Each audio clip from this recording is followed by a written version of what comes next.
What's up, Exiles? Willy Wonka here, and today I am going to show you all my hardware, all the bits and pieces that go together to make my broadcast viable and doable.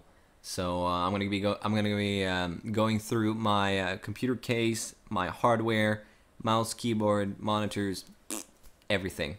So hope you guys find this information useful. Check it out. I'm a little bit far away from the microphone, but hopefully you can hear me. Here we go. This is my cabinet. I propped it up so I can show you guys the innards and point out everything for you. But just to give you like a quick overview of the cabinet, this is Fractal Art or Fractal Designs, I think. It's called the Define R1, 2, or 3. I think it's 3. They've come up with 4 iterations so far, I think, and it's among my favorite cabinets that I've used so far. I've used some thermal takes or thermal takes or whatever they're called before, and they were fine. But this one just has that clean look, and they have some silencing pads thingies on the inside, so it doesn't make as much noise. Of course, I wasted. I took most of them away so I could install more fans, like you see here. But you know, it's nice being a hypocrite. So yeah, nice cabinet. I'm gonna prop up the camera for you guys so we can take a look from the inside. So I'll be right back. All right, guys.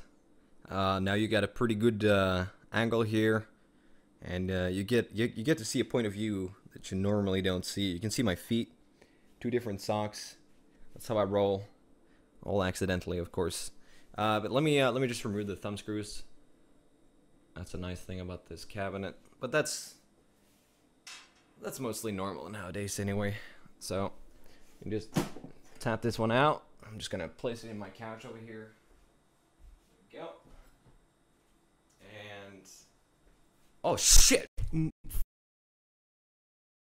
Alright, excuse that little incident. As you can see here, we got the innards of my computer. I guess I should point out first my motherboard. This is a gigabyte Gigabyte motherboard. It's the GA-ZX blah blah blah blah blah blah blah blah blah. And you can check the descriptions for more information about this motherboard in particular. I'm going to give you a link to Amazon or, you know, whatever. And my CPU right here is being cooled, has liquid cooling. This is a Corsair cooling system that I purchased specifically for this. It runs the CPU at very low temperatures. I can't remember how much. It's like 30 to 40, if not lower. It's working as intended. And you can see the cooling goes up here. And if I turn around, we got the cooling system here. The cooling elements. It's kind of hard to get a good view. Yeah, you can tell. So I got some strips here. I had to go full out MacGyver on this thing. Because it's, I was assured that it would fit this cabinet. I'm sorry if my voice is, the volume is all over the place, but I'm doing this ghetto style. But yeah, I was assured this would fit, and it technically does, with some work. But what happened was I had to remove my slots for hard drives. So you can see I have 0 hard drives in here. My hard drive thing is sitting pretty over there. What's up, Santa? On the couch. And that was supposed to go in between here and here. So as a result, I only have an SSD in this cabinet. But that's all you need, pretty much. You just have to keep it tidy and delete stuff as you are done with it. And yeah, so CPU. Right here we got my Corsair Vengeance. Let's see if I can get a good view in here. Vengeance. Yeah, Vengeance. What are your games? These are 2 times 8 gigabytes RAM chips, and they are 1866 megahertz. They work nice. Honestly, I have no idea if I would, like, would I be better off with something else? I don't fucking know. I just pretty much looked on a recommended list for, you know, top of the line gamer computer at the time, and scavenged a lot of stuff and put it together, and boom, I got a computer. I like to, you know, dig deep and read all the reviews I can at the time, and once I'm done purchasing my own computer, I'm done, and past that point I have no clue. So yeah, that's my RAM. Right here we got the EVGA GeForce GTX 770, and it's a powerhouse. It runs everything, top settings. This, I was, you know, I read all the reviews. This was top of the line when I purchased, and I still think it's one of the better graphics cards you can get yourself. So yeah, looking good, looking good. My power supply is you can see here, M2 Silent Pro, 850 watts. Got some dirt there. I just cleaned my cabinet, and I would recommend you all to do the same. Maybe every 3 months, every half a year at least. A lot of stuff does accumulate, and you can get short circuits and blue screens and a lot of stuff caused by just having a lot of dust in your computer case. So I just cleaned it. I didn't want to show how it looked before I cleaned it. Probably should have done that, but you know, this is what you get, guys. And what else should I mention? I purchased a couple of extra fans. I got one there, I got one here, and right here is 2 fans in the door. So there's like 1 fan, 2 fan, and they pull the heat away from the cooling elements. My SSD you might be looking for, it's actually on the back, so I'm gonna flip it over and let you guys see. But first I want to talk a little bit about this one piece here that's very important to live streamers. So you can't see the actual cover of it, but that chip right there in front of the GPU is my capture card. So what this allows me to do is take a lot of the burden off my CPU. So a lot of you guys are probably just starting out streaming. You're capturing your window capture, or you're capturing just your entire monitor, and all of that work is being thrown at your CPU. So if you look at the back here, let me just get a good camera angle. Man, I'm using my webcam. This sucks, but I'll do anything for you guys. So this is my my main monitor right now. I have a ghetto setup, so this is not how it usually looks. But that's where the main monitor goes. That's where the second monitor goes. So my second monitor, I just plug in normally like this one is right now. And when I'm streaming, this one is actually hooked up through my capture card. So information comes from the GPU, it comes out this one, which is the main monitor. It goes into the capture card. I can't see if this is in or out, but I'm just pointing generally here. It goes into the capture card and comes out, and then I hook my main monitor into a separate cord, and then it goes straight to my monitor, and I see what's going on. So what that does, it takes the signal, it processes it, and sends it into my monitor, and then it takes whatever info it processed and sends it to OBS. So instead of having my CPU, you know, constantly collect data from my GPU, what's on my monitor, my capture card does the job instead, and that alleviates a lot of pressure off my CPU. I have such a beast CPU, I would probably be fine. I don't know if I mentioned it, but it's a i7 4770K. was top of the line when I purchased.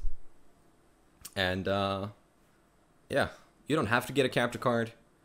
I had a shitty computer before this one, so I definitely needed it, and I saw a huge difference from going from no capture card to a capture card. So what happened was, when I played without a capture card, I would get a lot of just lag, like as if I was playing at 20 FPS when I was playing, and when I put in the capture card, it was like 60 FPS. Boom. Definitely recommend it. And I think this one also, this is the Live Gamer HD from AverMedia, I think. I'm pretty sure it captures from consoles too if you do it correctly. I haven't figured out how to do it, but I'll set up a guide if you guys want when I do figure it out. It might be a different version that can do it, but I can't remember. Yeah. So that's the machinery.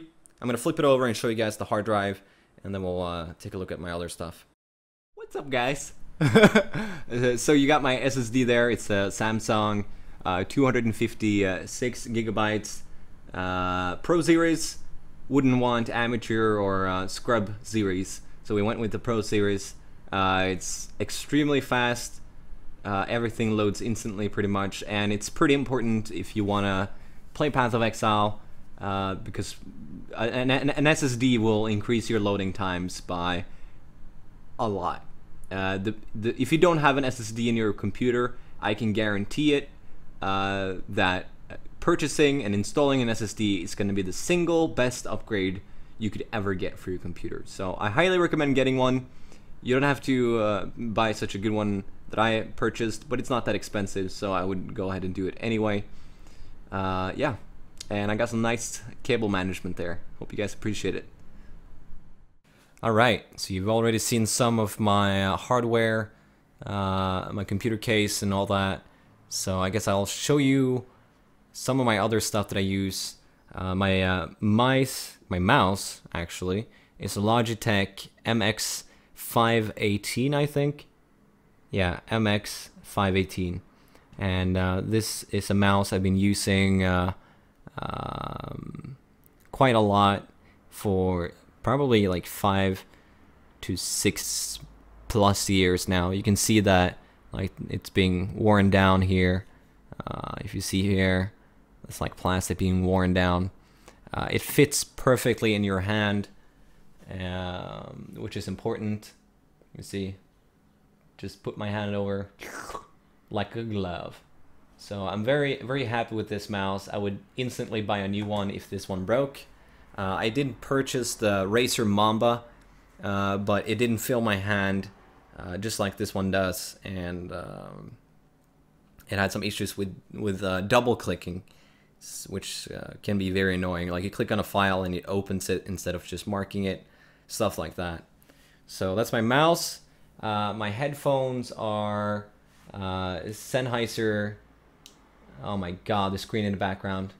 Yeah, Sennheiser HD650. They're great headphones.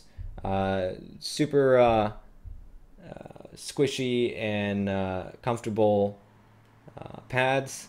A little bit of dirt collects in them after a while, but you can change those out. Everything on those headphones you can change out.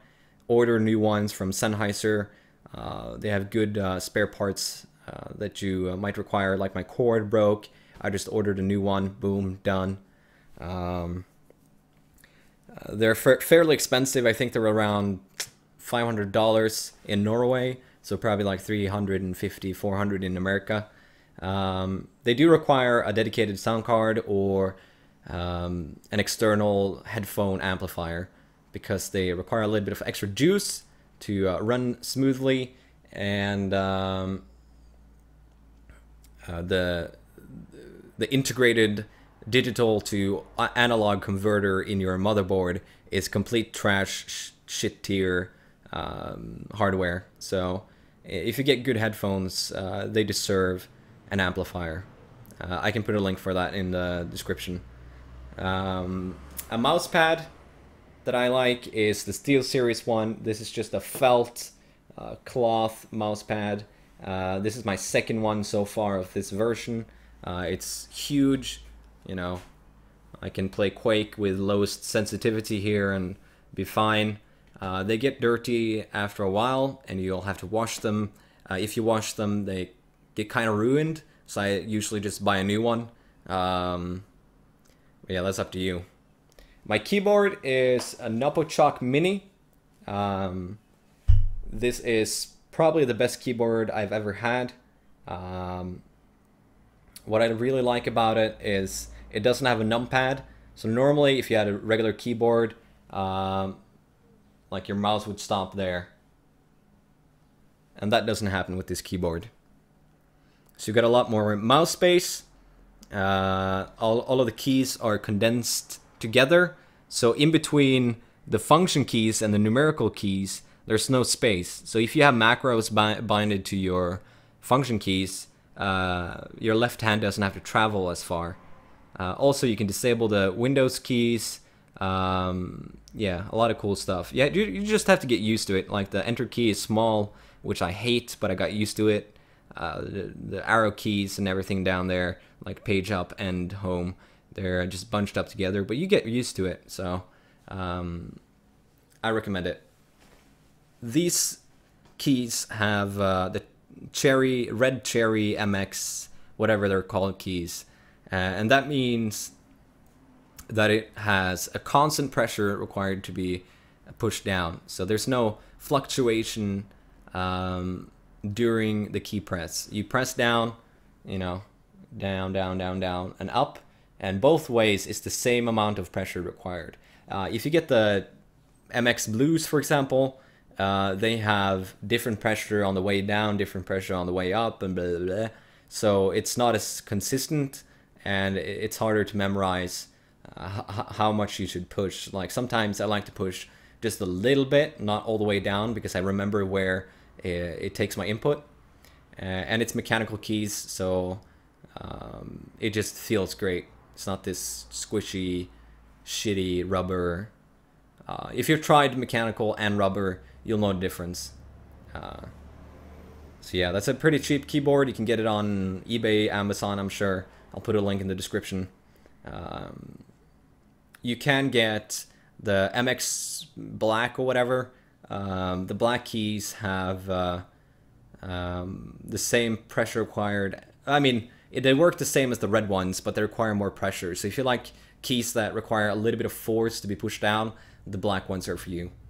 But yeah, almost all, I would say like 90% of all mechanical keyboards have the same keys. So if you take, you know, Noppoo Choc Mini and some kind of, you know, gaming heads keyboard, any, you know, keyboard that's labeled gaming keyboard, they probably have exactly the same keys.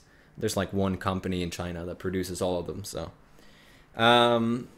my monitors are just shitty 24-inch BenQ monitors. I don't have a link for them because they're not sold anymore, but they have good frame rate, and that's what gamers want, right? A monitor with quick response time. So that's what I looked for. 24-inch, two of them, one for chat and everything, one for the main game. So that's what I got. Nothing really much else to talk about when it comes to these. My microphone is an Audio-Technica AT2020 microphone. If I could just, let's see. There we go. All right, hopefully this isn't too loud. Well, you can see Audio-Technica AT2020. This is a directional condenser microphone, so it doesn't take input, or if you speak into the back, it doesn't pick up as much. You want to talk from the front. This is the most recommended microphone that I've seen for amateur content creators. I would recommend getting this one, or maybe like the Blue Yeti or something. I personally like this one a lot. It does everything I need. It initially came with a tripod you put on your table, but all the vibrations you make by moving your mouse around, you hitting your keyboard, they were picked up. So I got myself a tripod to put on the ground, a mic stand, and that way it doesn't pick up any vibrations. And if it does, I have the shock absorber. This is the one designed specifically for the Audio-Technica AT2020. It's very expensive and I regret buying it. I'm sure you can get a third party. But yeah, so this is a USB mic. You don't need a dedicated sound card or mixer or anything or amplifier, you know. You just plug the USB in and it works. And this is just a regular old like $5 pop filter that you just hook on there and you move it in front of your mic. And what this does is, instead of having the wind go into the microphone when you say t-t-t and p-p-p, it stops here. Pop filter. So whenever you say a word that creates a pop, the wind doesn't go into the microphone and you hear this. Let me just illustrate. There's a slight difference there. A little bit always goes through, but it's much less. So yeah, mic stand, USB microphone, pop filter, and shock absorber. So that's that. Headphones, mousepad, keyboard, monitors, and over here I have a little bit of extra stuff I want to show you guys. This isn't as important, but I might as well show it.